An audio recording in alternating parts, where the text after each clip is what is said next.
مشاهدينا الكرام أينما كنتم أسعد الله أوقاتكم، أهلا بكم في عدد جديد من السلسلة الوثائقية الرياضية لا كازا ديال سبور. الحدث في الآونة الأخيرة تصنعه ببساطة كرة القدم السنغالية، تتويجات في مختلف الفئات، كان آخرها تتويج منتخب أقل من 17 سنة هنا بالجزائر بالتاج الإفريقي. فريق لا كازا ديال سبور أراد أن يتعمق أكثر في أسرار هذه النهضة الكروية. بمشاركة أهل الاختصاص في السنغال سنحاول التعرف على خبايا استراتيجية تكوين وثائقي التجربة السنغالية، تتابعونه الآن.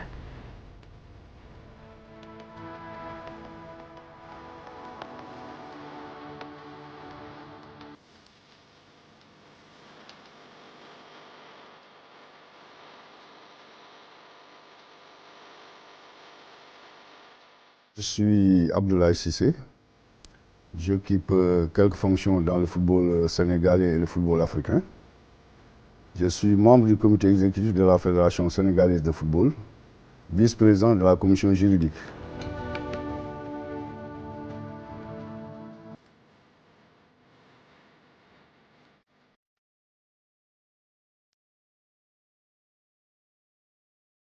Bon, je pense que je suis Serine Saliou Bakedia. Donc voilà, je suis professeur d'éducation puis de formation, où j'ai terminé ma formation au Sénégal depuis 2000.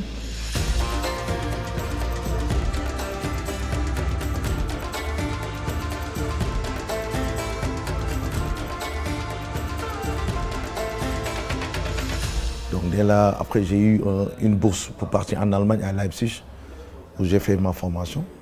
Je suis revenu, j'ai dirigé des équipes de première division au Sénégal, des équipes très connues.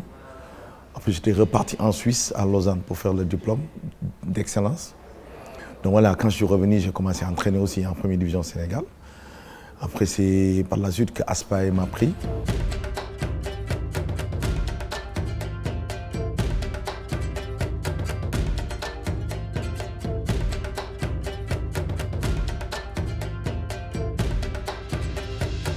Je m'appelle Maya Silmar, je suis le directeur technique national de la Fédération sénégalaise de football.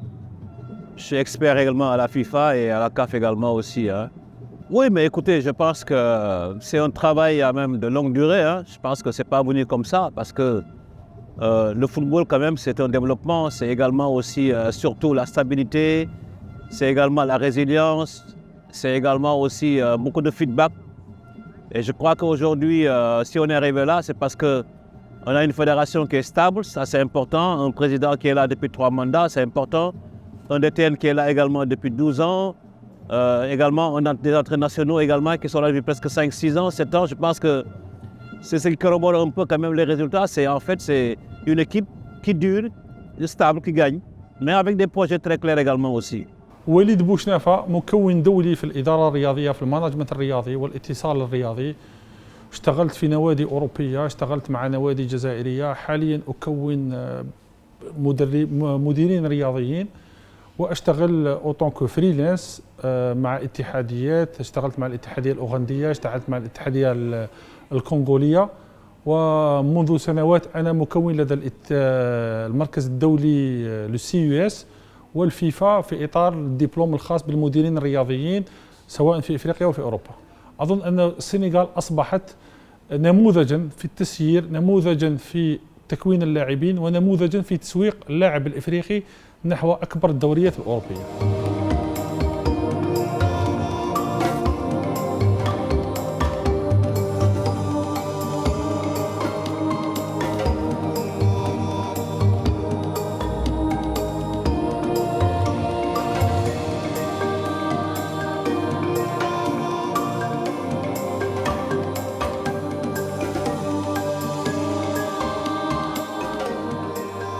Si vous vous réveillez le dimanche, le week-end, le samedi, partout au Sénégal, dans les rues, dans les ruelles, dans les écoles, c'est des jeunes qui tapent le ballon, qui sont organisés autour des écoles de football, entre guillemets, peu ou prou reconnues. En plus de cela, il y a l'association dont j'ai parlé tout à l'heure, qui fait 8600 associations réparties un peu au niveau du Sénégal. La Fédération sénégalaise n'a fait que organiser cela. La Fédération sénégalaise de football est dépositaire du football au Sénégal parce que l'État a donné à la fédération la charge d'organiser le football. Donc la fédération a organisé autour de ces centres, autour du football de masse, autour du football de rue, autour également des clubs. Il a organisé le football pour qu'aujourd'hui, on en soit à ce niveau. Je pense que moi, je suis en même temps dans la direction technique nationale chargée du football des jeunes. Je pense qu'on avait mis en place depuis un plan quadriennal, un plan stratégique quadriennal où il fallait, c'est depuis 8 ans même, on l'a fait 4 ans, on a remis à 4 ans encore. Et je pense que la chance, c'est qu'au Sénégal, les structures sont stables. Le président est là-bas depuis longtemps, le directeur technique est là-bas depuis longtemps. Ça veut dire qu'il y a une continuité plus ou moins un peu sur ces plans stratégiques de développement. Et au bout de ces 8 ans, on devait arriver là, à ce niveau. Donc maintenant, il fallait commencer par ce travail que j'ai dit en amont, avec des jeunes qu'on devait prendre à bas âge, avec le tournoi, qu'on ne pouvait pas déplacer parce que c'est important, les enfants, c'est important de les encadrer. À très bas âge, tu ne peux pas les amener, mais il y a des structures régionales où ils sont pour jouer. Ils vont jouer des sélections pendant les vacances de temps en temps. Il n'y a pas longtemps, on a pris les meilleurs U13-15. Pendant les vacances où ils ne sont pas à l'école, ils sont venus faire stage d'une semaine. Et c'est des enfants, déjà, tu les prépares en équipe nationale, tu les prépares sur les valeurs nationales, tu les prépares un peu sur c'est quoi la compétition, sur c'est quoi le monde professionnel. Parce que tout ce qui est en train de se faire aujourd'hui, c'est la main du local, la main des experts sénégalais. Et donc nous rêvons à tout moment d'avoir dans nos sélections l'expertise locale. Maintenant, au-delà de ça, en fait, nous voulons exporter et non importer. Vous l'avez dit, dans la sélection U17 actuelle, il n'y a qu'un seul expatrié. C'est peut-être le vouloir des sélectionneurs, le vouloir de l'encadrement, mais c'est parce qu'on a trouvé sur place la bonne graine. Comme on a trouvé sur place la bonne graine, inutile d'aller voir ailleurs. Peut-être c'est cette bonne graine-là qu'on va beaucoup plus refaire, parfaire et l'exporter, et maintenant importer ce qui se fait ailleurs. Je crois qu'ils ont apporté un plus au niveau du mental. En 2002, l'équipe du Sénégal bat l'équipe de France à la Coupe du monde de football en Corée.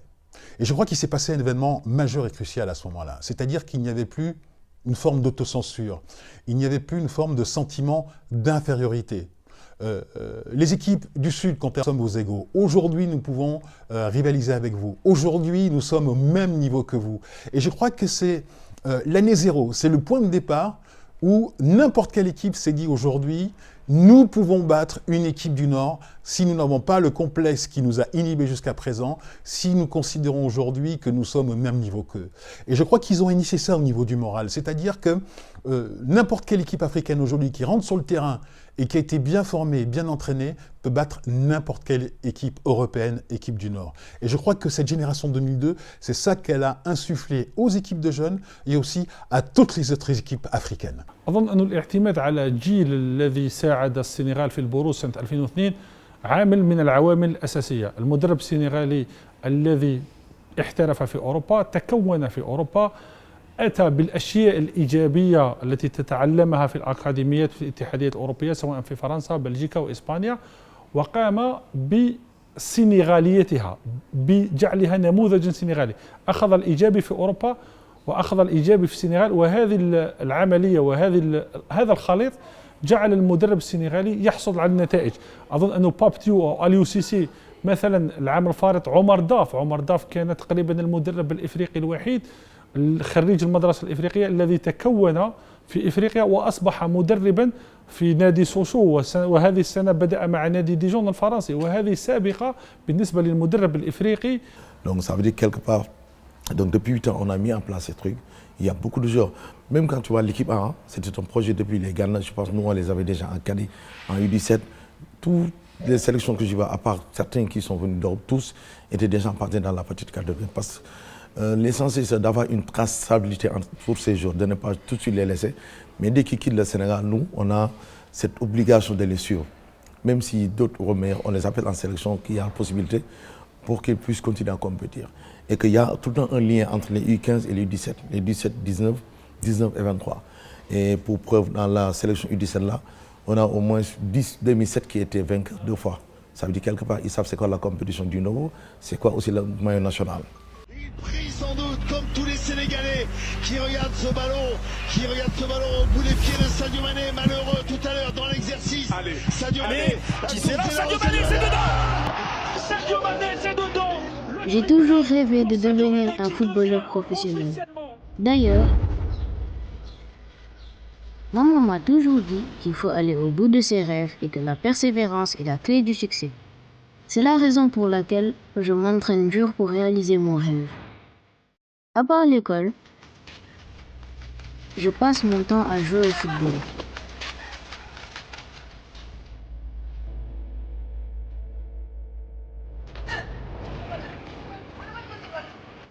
Tout en sachant que les deux activités sont importantes pour ma réussite. Moi, c'est Amadou. J'ai 12 ans. Je suis en classe de CM2. Je suis en catégorie U13 à Bisport Academy. À Bisport Academy, nous avons la chance d'avoir d'excellents entraîneurs et un bon cadre pour bien travailler. C'est dans cette perspective que notre académie est invitée à un tournoi international en U13. Vous savez, moi, j'ai toujours cru en cela. Déjà, il y a 30 ans de cela, j'en ai parlé au cours d'une émission. J'ai dit qu'il faut que le football soit organisé autour des clubs, mais autour des infrastructures. Tant qu'on n'a pas d'infrastructures, on sera dans des balbutiements. Mais si on a maintenant les infrastructures, on peut avancer. C'est ce qui a permis au Sénégal, par exemple, à travers Djambar, à travers Génération Foot, à travers même des centres de formation comme Dangan Foot Center, qui sont moins connus, à travers des écoles comme Kermadior, à travers maintenant tout ce football de masse-là, autour des infrastructures, de pouvoir avancer. Je dis par exemple au Sénégal, partout dans les départements, dans les communes, on crée aujourd'hui des terrains de football. Le politique a compris aujourd'hui qu'il faut investir dans le football.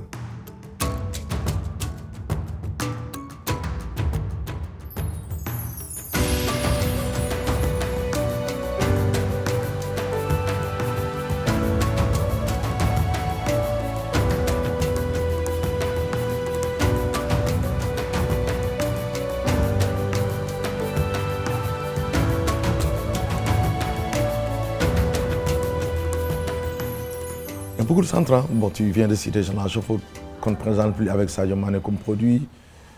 Gana Gueye avec Djambar. Il y a Sacré-Cœur qui a un partenariat avec l'Olympique Lyonnais. Il y a d'autres académies qui sont là-bas, qui ne sont pas comme Djambar. Mais je pense qu'ils sont très bons, qui donnent de très bonnes qualités.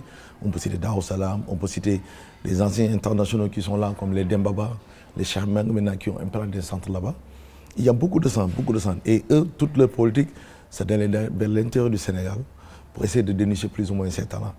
Et je pense que c'est une excellente chose. Et comme je l'ai dit tantôt, il y a une structure qu'on appelle CONEFS, Coordination nationale des écoles de football au Sénégal, qui ont la lourde tâche d'organiser un tournoi dans tous les départements à l'image. À 11 ans déjà, on commence à faire un tournoi, on l'appelle CONEFS, en U13 et en U15. Et ça donne de la taille pour ces dirigeants d'avoir les joueurs qu'ils veulent. Et nous, en face, même si on ne peut pas aller en Casamance, il y a un autre centre qui est parti là-bas et voilà, ça va être un produit qui peut être utilisé en équipe nationale. On fait souvent des visites au cours de la saison pour pouvoir s'imprégner un petit peu mieux encore du partenariat qui existe entre Dakar Sacré-Cœur et l'OL. Pouvoir avoir, comme ce matin, une revue d'effectifs des jeunes joueurs. Ça nous permet de voir l'évolution des joueurs, la façon dont ils travaillent, la façon dont ils évoluent et nous, ça nous permet d'avoir pas mal d'indications pour anticiper, planifier la venue de certains joueurs à l'Olympique Lyonnais. FC ميتس هو شريك ليست توأمة عادية في شريك أنه ملاك نادي ميتس هم تقريبا ملاك بنسبة مئوية لنادي جينيراسيون فوت أو لأكاديمية جينيراسيون فوت. أولمبيك ليون مالك بطريقة غير مباشرة للساكري كور. ديامبار بمارسيليا اشتغلوا في اتفاقية لتسويق اللاعبين. آخر لاعب كان المهاجم جانغ مهاجم المنتخب السنغالي، غير أنه منذ سنة أو 6 أشهر الاتفاقية لم تطل لأن مارسيليا لم يقم بتسويق أو ترويج للاعب السنغالي بالعدد الكافي. وأظن أنه هذه الأمر جعل الفرق لما يكون عندك أكاديمية وترويج واللاعب أنه اللاعب الأول في التسويق كرة القدم، اللاعب الأول الذي ينتقل هو السفير.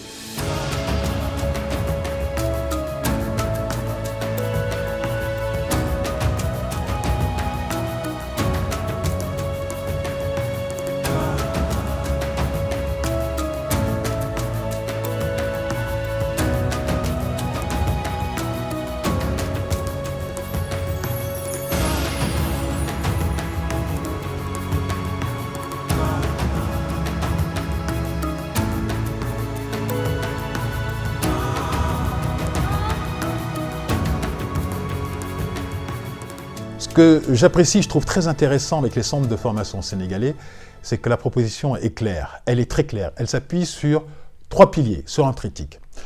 Le premier pilier, c'est la construction de footballeurs sur le plan technique afin qu'ils soient assez solides pour évoluer dans les championnats européens, notamment dans les 5 grands championnats du continent européen. La deuxième proposition, c'est de les accompagner sur le plan scolaire, qu'intellectuellement, ils soient armés pour être solides une fois qu'ils seront sortis du cocon familial et qu'ils sortiront du Sénégal. Et troisièmement, c'est d'inculquer des valeurs aussi à ces jeunes footballeurs, pour en faire des honnêtes hommes, comme on les appelait au XVIIIe siècle, c'est-à-dire des hommes qui, mentalement, moralement, soient solides. Et c'est ça que j'apprécie. Vous voyez, on a ce triptyque, on a ces 3 piliers. أظن أنه كانت عندي زيارات عديدة للسنغال آخرها شهر مارس الفارط أني قمت بتكوين المديرين الرياضيين والإداريين في إطار برنامج المركز الدولي للرياضة CUS والفيفا. أظن وزرت على هامش هذا التكوين عدد من الأكاديميات مثل جينيراسيون فوت أو داكار ساكريكور أو حتى جافار فريق المعروف أو حتى فريق جان دارك. أظن أنه السنغال استطاعوا أولاً أن يستثمروا في العامل البشري. العامل البشري هو المهم، كما أن تواجد الملاعب، أنه الأكاديميات الخاصة في السنغال كلها تمتلك ملاعبها، ليست ملاعب بمواصفات كبرى، لكن هذه الملاعب تجد أنه الأكاديمية لها ملعبين 3 ملاعب 4 ملاعب على الأكثر، يمكن للمدربين أن يستغلوا فيها من الساعة 8 أو 7 صباحاً أو 6 صباحاً حتى الساعة 10 ليلاً أو 11 ليلاً. وهذا ما يجعل اللاعب السنغالي له الحجم الساعي من التدريب يفوق كل اللاعبين في إفريقيا.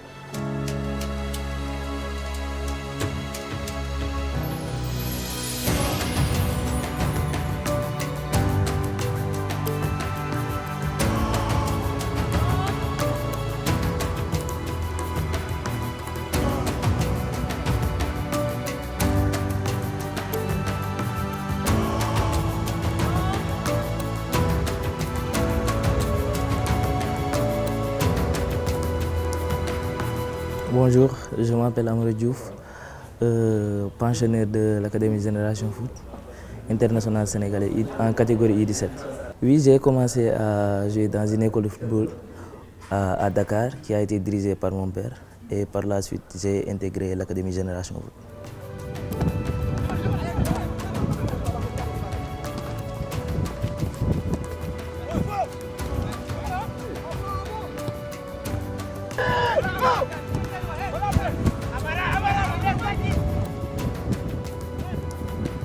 Il m'a donné des conseils, il m'a beaucoup soutenu sur le foot. Il savait que s'il m'accompagne, je vais devenir un grand joueur. Et il m'a aidé sur ça et m'a accompagné. Être un Djambar, c'est être discipliné, avoir ça, être un guerrier, être un homme. Djambar, c'est au-delà du football. Alors moi, c'est Mamadou Aliou Diallo, je suis défenseur central gaucher et je suis joueur de l'équipe nationale U17. Je viens de l'Académie Djambar à Saly, au Sénégal.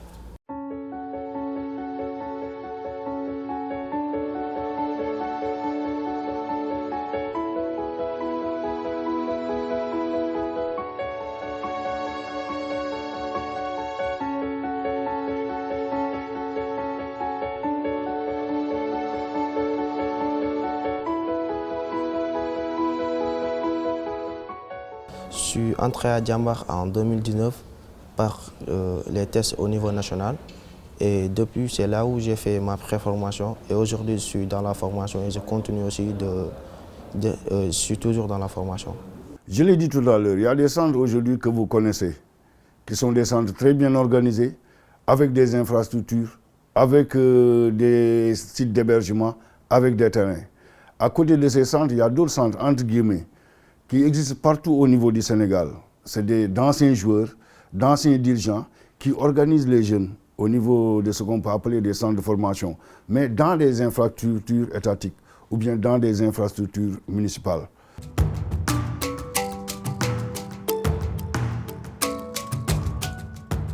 Bonjour, merci de m'avoir choisi pour l'interview. Je me nomme Abdelaziz Fall, international U17 sénégalais. Je suis joueur de Keur Madior Football Club. Je suis milieu de terrain défensif ou central.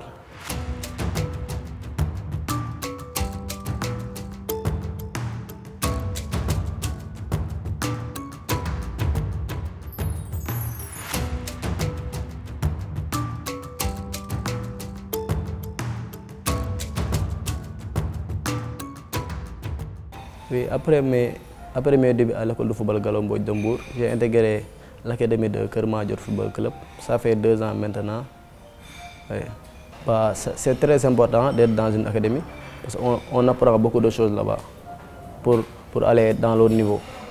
À côté de cela, maintenant, il y a toute cette catégorie d'individus qui organisent le matin et le week-end les jeunes dans les espaces publics des quartiers. Donc tout cela, en fait, c'est une symbiose entre le formel et l'informel qui a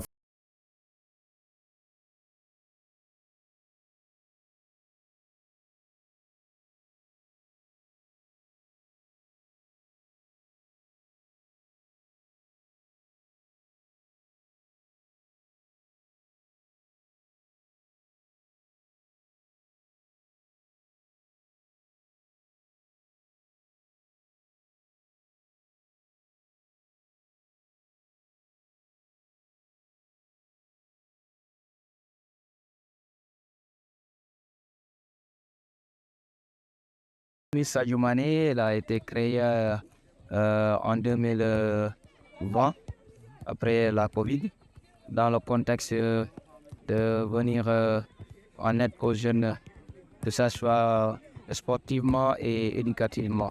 Tout au début, je donnais des cours du soir à l'école El Hadj Salim au primaire. Après, le soir aussi, je donne des cours à la maison, des cours à domicile, gratuitement.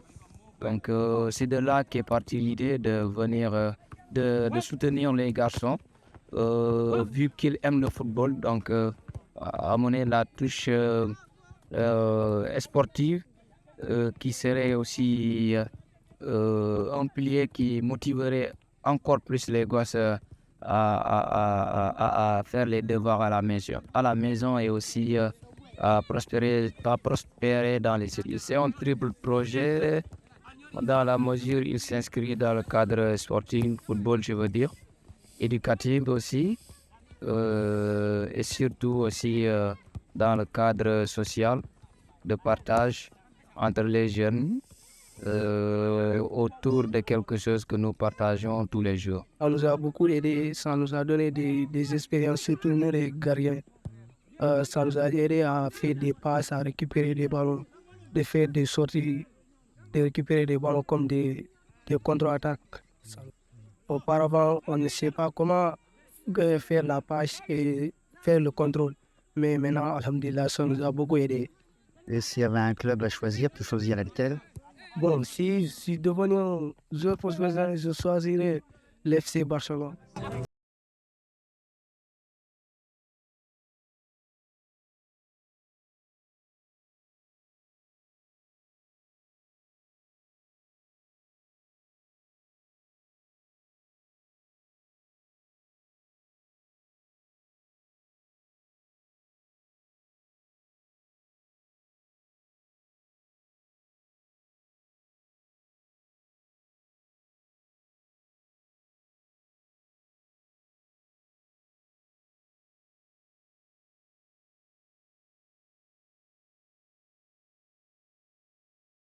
Et là, je ne cesserai jamais de donner un hommage pour eux, parce que je pense que c'est eux qui prennent les garçons à bas âge. Parce que le garçon ne peut pas attendre 11 ans ou 13 ans pour aller dans le structure organisée. Il va falloir 7 ans, 8 ans, 9 ans qu'ils commencent à taper au ballon. On rend hommage, comme je dis, parce qu'ils s'activent. Des fois, ils n'ont aucun moyen. Ils font quelques ballons, mais il y a la volonté, il y a cette passion. Je pense que la passion est avant tout. Parce que dans beaucoup de pays, les gens préfèrent être en haut parce que c'est là-bas qu'il y a l'argent. Mais avec les enfants, il faut avoir la passion. La passion, il faut aimer ce que tu fais. Parce que les enfants, tu dois continuer l'éducation au terrain, tu dois le continuer là-bas au terrain. Essayer d'être quelqu'un aussi de très sociable. Parce que tu dois aller savoir comment les garçons vivent, comment ils se réveillent, c'est qui leur maman, leur papa, pour essayer plus ou moins. Parce que des fois, tu peux te tromper sur un enfant, il est déjà court, tu ne lui vas pas grandir. Mais si tu vas voir sa famille, ses parents sont grands, tu te dis peut-être tôt ou tard, il sera ça. Ouais, comme je vous ai dit, c'est très important d'être... Parce que quand tu n'es pas dans une académie, tu ne connaîtras pas beaucoup de choses dans le football. Voilà, c'est très important d'être dans une académie.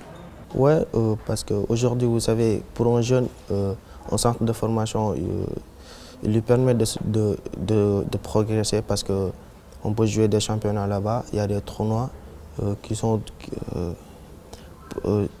en grosso modo, ils mettent tout en place pour nous permettre de progresser, pour aspirer le haut niveau, quoi. Oui, les académies nous aident à être meilleurs sur le terrain et en dehors du terrain. Et ils nous indiquent sur le bon sommet pour être un homme de qualité à l'avenir. Les clés de la réussite du football sénégalais, je crois qu'il faut les chercher dans la qualité de ces centres de formation. Et là, il faut rendre hommage au tout premier, au pionnier, Aldo Gentina, un pâtissier qui habitait dans le quartier du Point E à Dakar dans les années 90 et qui va créer le tout premier centre de formation. Il faut lui rendre un hommage. En 2000, c'est la naissance de Génération Foot, d'où est sorti Sadio Mané. En 2003, la création certainement du centre de formation le plus médiatique à travers le monde, Djambars, créé par Jimmy Adjoviboko et Patrick Vieira. D'autres centres de formation vont voir le jour, comme par exemple le centre de formation Bruno Metsu, qui a été initié par Hervé Renard. Il faut noter aussi que le Paris Saint-Germain, en 2021, a inauguré un centre de formation également de football. D'abord, nous rendons grâce à Dieu qui a fait que le football sénégalais aujourd'hui soit sous les feux de la rampe. Ça, c'est l'œuvre de Dieu. C'est Dieu qui nous a permis d'être à ce niveau. Mais le Sénégal a un peu travaillé quand même à ce niveau. Aujourd'hui, on connaît les centres de formation Djambar, Génération Foot. Mais il faut dire, avant ces centres de formation, il y avait d'autres centres de formation qui ont préexisté à cela. La case avec Feu, l'ancien président de la fédération, Malick Sissouri. Il y avait également, au niveau plus ou moins bien organisé, d'autres centres qui ont fusionné un peu partout dans le pays. أظن أنها هي سياسة جماعية، ليست الاتحادية المسؤولة وحدها على نجاحات اللاعب السنغالي والمسؤولة عن نجاحات المنتخب. الاتحادية لها نسبة كبيرة في هذا، لكن أنه الدولة السنغالية، اللاعب السابق السنغالي، الفرق السنغالية، الأكاديميات الخاصة هي التي ساعدت كلها. هذا التواجد وهذه المجموعة جعلت اللاعب السنغالي لاعبا نموذجا في التسويق ولاعبا مربوط بالتتويجات الإفريقية والعالمية. Il faut rajouter à cela également le Centre technique national de football sénégalais qui a été livré par la FIFA en 2017 et qui reçoit toutes les équipes nationales et qui constitue aujourd'hui un très très bel outil. Vous voyez, c'est l'ensemble de ces points qui sont importants, qui ont été des événements à chaque fois, qui ont permis de construire le football sénégalais. Ce sont des années de travail et de construction à travers ces centres de formation qui permettent aujourd'hui au football sénégalais d'exceller et d'être nous proposé à travers tout le continent de football de rêve. Il faut le rappeler, il y a 2 centres de développement au Sénégal qui nous permettent de s'entraîner régulièrement, correctement comme on veut. Et ça, c'est le fruit du travail de la fédération qui a essayé de mettre en place ces structures pour nous permettre d'être autonomes dans la préparation, d'être comme dans un hôtel avec des terrains naturels, terrains synthétiques. Donc, ça veut dire que d'abord, c'est le lieu de le féliciter. Deuxième, comme fruit de travail aussi, c'est l'abnégation que ont tous ces éducateurs. Je pense que nous, on est là-bas depuis longtemps, comme on dit, que ce soit moi, depuis 2007, je suis dans les équipes nationales. Malédaf avait lu U20, lui, pareil, depuis 2005, il est dedans. Donc il y a une stabilité dans les structures. Il y a plus ou moins un suivi de tous ces jours. Il y a un suivi de tous ces noyaux de jours qu'on a. Parce que même si je suis venu ici avec 26 jours, je pense que j'ai laissé... Parce qu'on avait un noyau de 60 jours, on a laissé 24 jours qui pouvaient aussi faire le même travail. Mais à demain, il faut faire un choix par rapport à ce que tu veux, par rapport aux valeurs de la nation pour essayer d'amener une équipe. Il vous reste à faire le tour du monde à travers les livres que nous vous offrons. Progresser, c'est progresser dans ses connaissances, progresser sur le terrain, c'est progresser globalement. Dites-vous bien que ça ne fait que commencer pour vous. Et ça dépend de vous. Ça dépend de vous uniquement de venir rejouer là un jour et d'enflammer le public.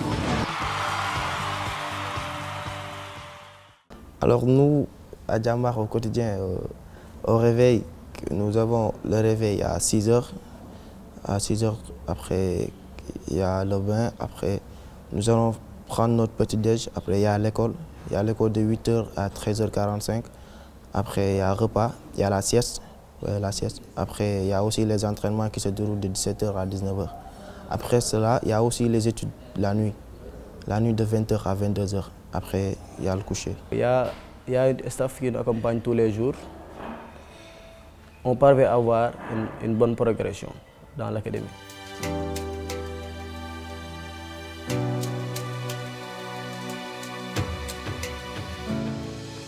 العامل الأساسي أنه في السنغال كرة القدم لا تتنافى مع الدراسة. أول شيء أنه كل الأكاديميات متعاقدة مع مدارس خاصة أو مدارس عمومية أو حتى مراكز تكوين مهنية.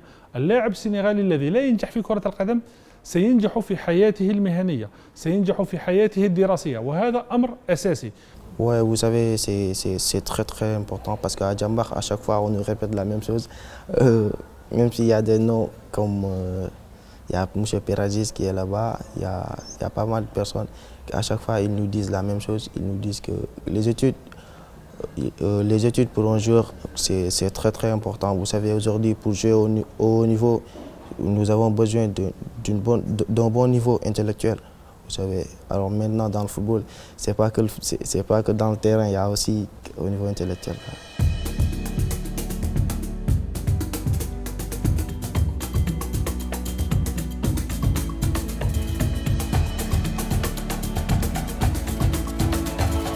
Au Sénégal, Sénégal, il y a 46 départements. Il y a 14 mecs. Dans tous les départements, il y a un directeur technique départemental qui est chargé de mettre en place une équipe départementale. Maintenant, toutes ces équipes départementales vont être sur le plan national parce qu'il y a 14 ligues régionales et chaque région doit présenter une équipe nationale, une équipe régionale.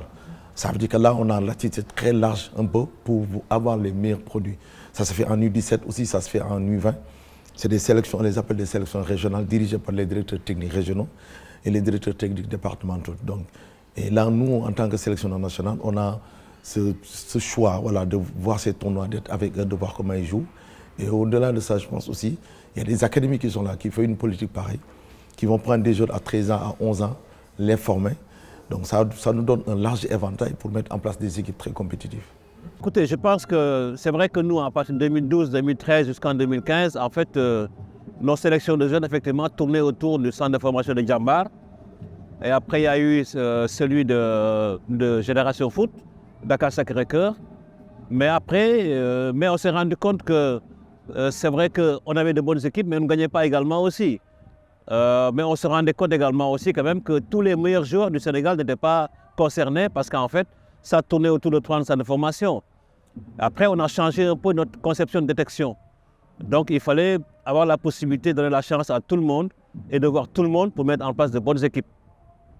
Donc, nous sommes partis des 3 centres, mais nous sommes également aussi ouverts vers les clubs également qui ont de bons joueurs. Et ce qui a amené ce qu'on appelle les phases nationales de la petite catégorie que nous organisons chaque année.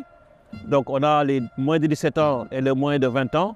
Chaque ligue, n'est-ce pas, amène une sélection en U17, en U20, et on se retrouve donc dans une région pendant 2 semaines et elles compétissent entre elles, les entraîneurs, tous les entraîneurs sont là et on fait une bonne détection pour avoir les meilleurs joueurs possibles. Donc ça nous a permis, n'est-ce pas, d'avoir une meilleure équipe, une meilleure sélection, une meilleure détection.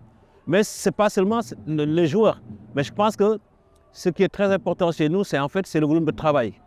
Parce qu'aujourd'hui, on n'attend pas que la compétition vienne pour se préparer. Nous, on se prépare avant la compétition. Les équipes sont en stage depuis très longtemps, ils travaillent, ils partent, ils ressortent. Et je pense que ça aussi, c'est extrêmement important.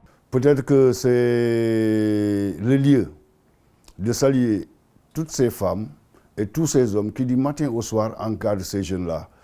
Il y a eu la génération des Sadio Mané, des El Hadji, qui sont tous les footballeurs sénégalais sont passés soit par ces centres, soit par ce football de proximité. Donc, rendons grâce à Dieu qui nous a permis d'arriver à ce niveau.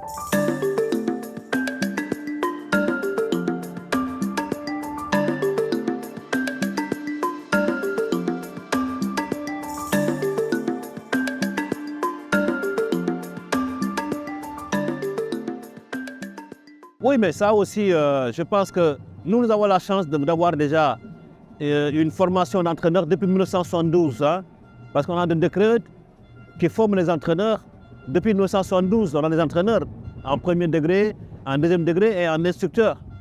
Mais ensuite, nous avons la chance d'avoir un institut national supérieur de sport qui forme des professeurs d'éducation musique, mais dont la plupart, presque les 3 quarts, c'est des optionnaires de football. Donc, ils sont au niveau des établissements scolaires et qui prépare les jeunes. Mais naturellement aussi, on a de très très bons formateurs parce qu'aujourd'hui, les bons joueurs sont faits par des bons entraîneurs. Mais les bons entraîneurs également aussi ont été formés par de bons formateurs. Et ça, on en a parce qu'aujourd'hui, j'ai au moins plus de 20 formateurs d'entraîneurs qui peuvent sillonner le Sénégal et assurer la formation des entraîneurs. Mais nous avons également aussi des entraîneurs d'élite. On a 5 entraîneurs d'élite africains, n'est-ce pas, qui sont des entraîneurs de licence CAF, n'est-ce pas, qui assurent la formation des formateurs. Et ça également aussi, c'est très très important parce que si vous n'avez pas de bons entraîneurs, vous ne pouvez pas avoir de bons joueurs. Ils vont t'indiquer sur le bon chemin et te guider pour devenir quelqu'un à l'avenir. Parce que dans l'encadrement, tu vas apprendre beaucoup de choses. Par exemple, on t'apprend les bonnes manières avant que tu ailles dans l'autre niveau. Ouais, leur importance parce que eux, ils ont une importance capitale pour les jeunes parce que c'est eux, je peux dire, la formation passe d'eux parce que c'est eux qui transmettent la formation aux jeunes.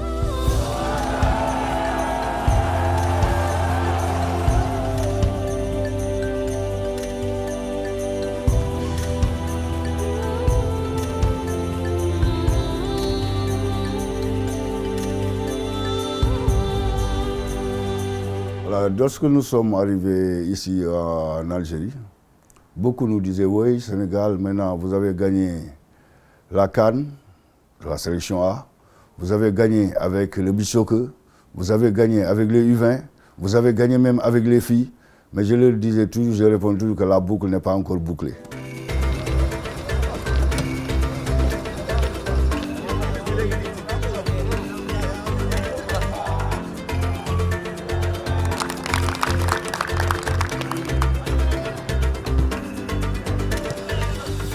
Bon, je pense qu'on est sur une belle lancée et on souhaite effectivement que ça se poursuive demain en gagnant cette finale-là.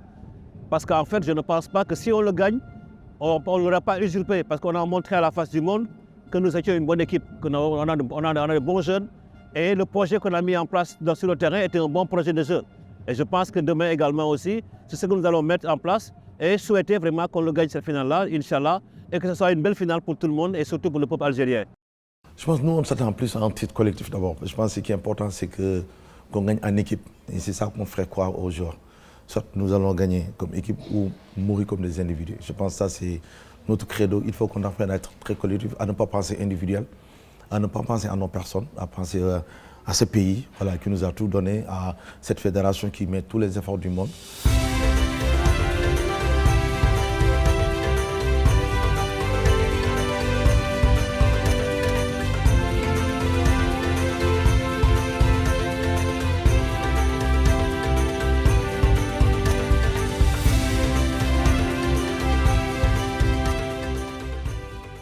Notre ambition dans cette CAN-là, ce n'est pas de gagner la coupe. Notre ambition, c'est de faire de vous des stars. Vous êtes déjà des leaders parce qu'on vous a sélectionné sur des milliers de jeunes Sénégalais qui savent jouer au ballon comme vous. Je vous assure que si on sortait ces gosses-là et on amenait d'autres, vous allez dire que mais, le Sénégal, qu'est-ce qui se passe là-bas? Parce que ce sont des jeunes qui ne savent que jouer. Donc on leur a dit que notre ambition, c'est de faire de vous des stars. Pas de gagner la Coupe d'Afrique. Aujourd'hui, on est presque à un pas de remporter cette CAN. Mais je sais et je sens qu'on est en passe de réussir à transformer ces gosses-là à de simples footballeurs, à de simples leaders. Ils sont en passe de devenir des stars. أظن أن تسويق اللاعبين هم يسوقوا اللاعب في الدورات الرسمية لأن الدورات الرسمية فيها إحصائيات فيها داتا فيها فيديو أن التسويق هذا سيجعل سهل الاحتراف لكنه الذي يجب أن نعرفه أن الفرق السنغالية تشارك في دورات عدة سواء الأكاديمية لما نشوف أن المنتخب السنغالي يشارك في دورات غرب إفريقيا أنه مؤخرا جينيراسيون فوت كانت معزومة أو مستدعاة أو تلقت دعوة من طرف الفيفا أين شاركت في دورة في سويسرا لفئة أقل من 16 سنة مع أكبر الفرق الأوروبية. الفيفا لن تدعوك ولن تستضيفك من أجل سواد عينك وليس من أجل مساعدتك فقط. وأظن أنه مؤخرا كان النادي أولمبيك ليون قد انهزم بنتيجة عريضة أمام أكاديمية ساكري كور ونعرف قوة أكاديمية أولمبيك ليون أوروبيا في اليوث ليج الأوروبية، وهذا ما يمكن أن يجعل الكرة السنغالية قد تطورت كثيرا وأصبحت نموذجا في التسيير ونموذجا في المانجمنت وفي الإدارة بشكل كبير.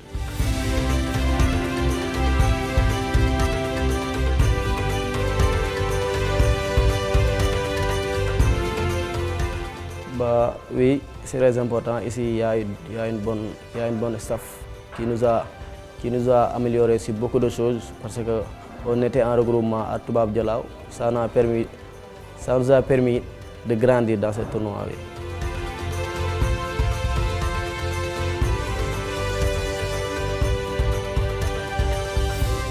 Alors, ces genres de tournois sont une vitrine pour nous jeunes footballeurs parce que ils nous permettent de grandir dans la compétition et aussi de jouer ce genre de compétition, c'est au haut niveau, quoi. Vous savez, aujourd'hui, je pense que tout jeune rêvait de jouer cela. Comme moi, par exemple, c'était un rêve, mais aujourd'hui, après, c'est devenu un objectif. Et aujourd'hui, je suis fier de représenter mon pays dans ce genre de compétition.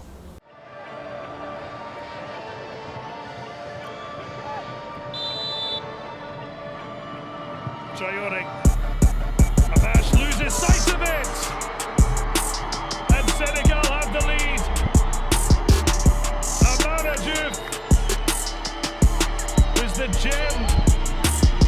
As his opposite captain steps up and slides it comfortably. One way. A match the other. Oui, ça nous aide à grandir sur beaucoup de choses et à nous aider à être meilleurs à l'avenir. Comme il y en a beaucoup de joueurs professionnels qui ont disputé cette compétition et qui sont devenus aujourd'hui des hommes, comme Osimhen qui a été meilleur buteur dans cette compétition. Et on va essayer de suivre leurs pas et d'être nous-mêmes. Ouais, c'est vrai un rêve de gosse parce que au plus petit, quand je voyais nos grands jouer ce genre de compétition, ça nous faisait rêver, quoi. Et aujourd'hui, comme on y est, c'est une fierté, c'est une fierté. Et après, il y a la Coupe du Monde qui arrive, comme vous le dites, et nous allons nous préparer, quoi. Inch'Allah. Oui, c'est un honneur et un plaisir de représenter mon pays à la CAN et d'être dans la première génération, aller en Coupe d'Afrique U17 au final. En plus de ça, une qualification à la Coupe du Monde. Oui, une qualification en Coupe du Monde, oui. C'est la première fois. La première fois et c'est certainement un rêve de gosse pour vous. Oui, c'est un honneur et un plaisir aussi.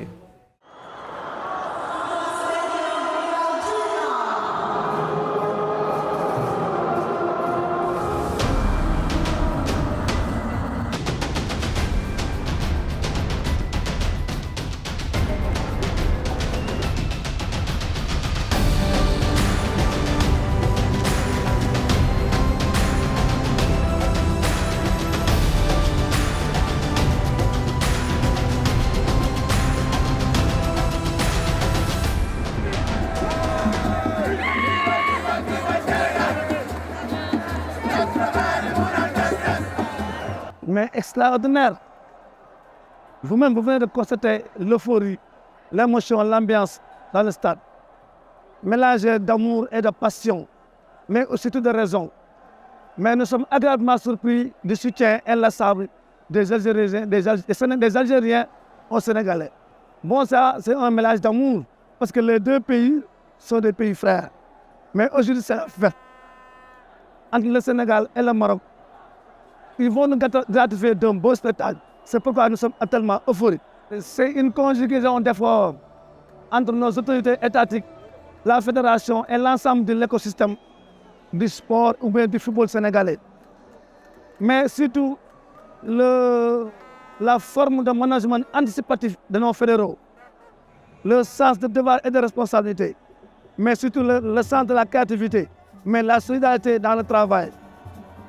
Ils ont compris qu'il faut travailler sur le long terme. C'est pourquoi ils ont posé tous les jalons pour orienter le football sénégalais. Au Sénégal, on joue partout. Mais ils ont mis aussi des espaces de base nous permettant de développer le football de petite catégorie. C'est pourquoi vous êtes en train de voir, ce n'est pas une surprise en nous, parce que c'est un travail placé sur le long terme. Diouf, Aziz, Fad, et moi, c'est un joueur. Mais écoutez, je pense qu'ils sont en train de répéter ce qu'ils sont enseignés. Et d'abord, ce n'est que le début du commencement. Il y aura une caravane de joueurs que vous allez voir. Et ici, et aussi, Inch'Allah, pour les U20. Et éventuellement, pour la CAN qui va suivre. Parce que le Sénégal compte d'abord sur ces jeunes-là. Et ils nous ont émerveillés. Et ce n'est que le début du commencement.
Quand tu vois le jeune Amara en 2019, déjà il était au tournoi Danone Cup, il était meilleur buteur.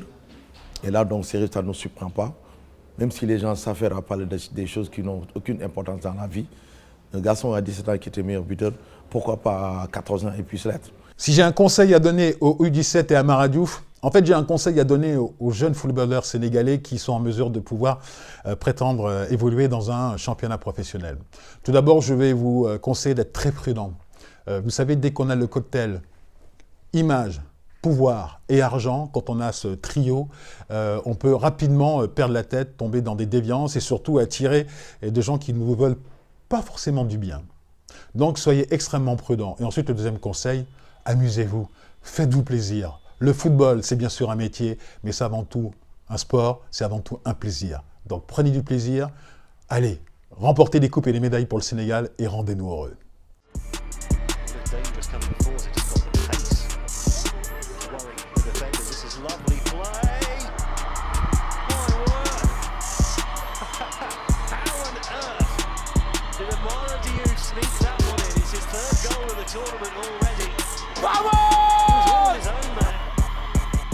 Oui, je suis très jeune et il y a mon père qui est derrière moi, qui s'occupe de moi.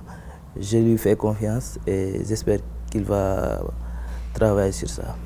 Bah oui, il y a un staff qui gère ça pour nous. Nous, on est juste focus sur notre jeu et sur nos objectifs. Et je dois vous rajouter que, à l'avenir, ce que j'aimerais, moi, c'est qu'il y ait une inversion de la circulation des footballeurs. C'est quelques footballeurs, jeunes footballeurs qui sont issus des pays du Nord, et bien, qui viennent chercher la formation au Sénégal pour la qualité qui est maintenant reconnue des centres de formation. Je pense qu'on n'en est pas très très loin de voir des jeunes qui viennent des pays du Nord se former dans les pays du Sud et notamment au Sénégal. Et ça, ce serait vraiment très très chouette. التجربة الجزائرية لنا مكونون بمستوى جيد جدا. نرى أن عدد من الفرق الخليجية مثلا تستعين بالمكونين الجزائريين. أظن أن الاستعانة بهذه المكونين ليس لسواد عيونهم أو لأنهم جزائريون فقط. أظن أنه يجب علينا أن نجد هذه الوصفة التي ستجعل من الجزائر قطب التكوين في أوروبا وقطب حصد التتويجات، ويجب أن نشتغل كلنا في إطار منهجي مع إشراك الجامعة، مع إشراك الباحثين، مع طرح التساؤل اللازم لجعل اللاعب الجزائري وجعل الكرة الجزائرية في ديناميكيتها السابقة التي عرفت بها.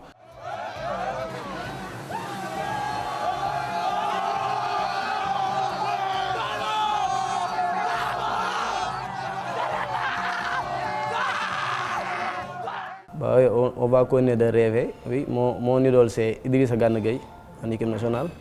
Et je t'ai dit que Marc Verret, c'est quand j'étais trop petit. Oui.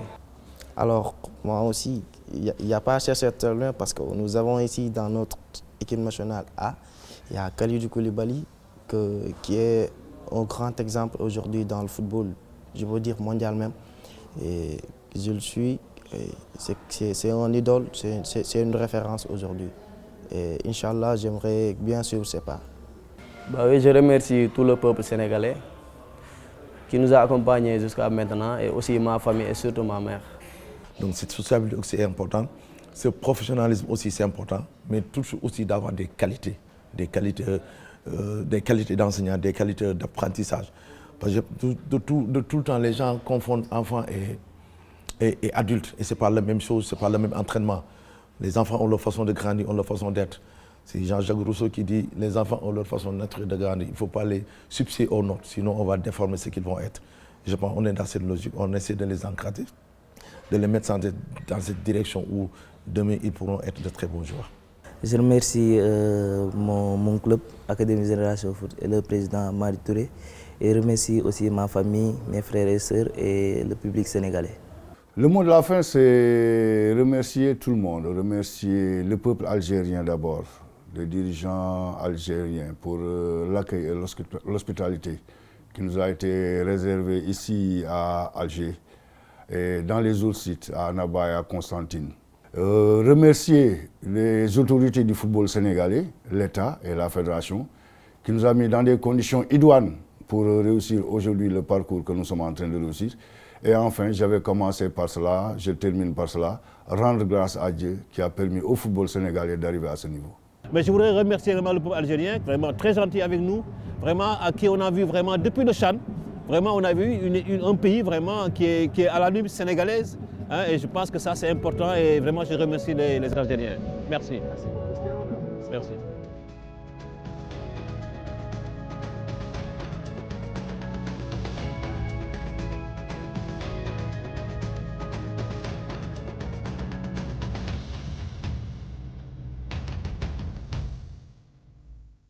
نعم، هي تتويجات قارية في مختلف الفئات نتيجة ثمار عمل قاعدي وتكويني أثبت من خلاله السنغال علو كبه وسيطرته على كرة القدم الإفريقية.